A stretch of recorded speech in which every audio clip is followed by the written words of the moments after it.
কোন রিচার্জে 25 টাকা ঢুকে 30 মিনিট ঢুকে 4596 এমবি ঢুকে। 48 টাকা রিচার্জ করলে? এটা কি আপনার বাংলালিংক কোম্পানি থেকে? হ্যাঁ, বাংলালিংক কোম্পানি কি আপনি? আমরা হচ্ছে বিপি। হ্যাঁ, বিপি। আচ্ছা ঠিক আছে। মানে আমরা যে 48 টাকা ডুয়াইলেন টিয়াটা কই গেল গা? 25 টাকায় 30 মিনিট 4596। ডুয়াইছে 48 টা 25 টা 30 মিনিট দিলে বললাম না। আরে ভাই দেখেন না আপনি 48 টাকা রিচার্জ ঢুকছে কিনা। আর রিচার্জ আমি তো পাইতেছি 25 টাকা আমার অ্যাকাউন্টে, 48 টাকা রিচার্জ ঢুকলে কি হইব?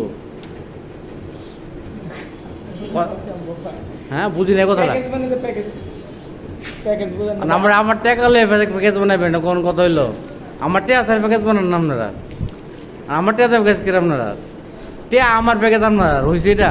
আচ্ছা কোন আপনি করেন, এটা কোন যুক্তিসঙ্গত কথা ভাই? ভাই এটা কোম্পানিকে জিজ্ঞেস করুন। কোম্পানিকে জিজ্ঞেস করবো, মানে আপনি তো কোম্পানির লোক আমার কাছে, আমি দূরে যাবো কেমনি? ভাই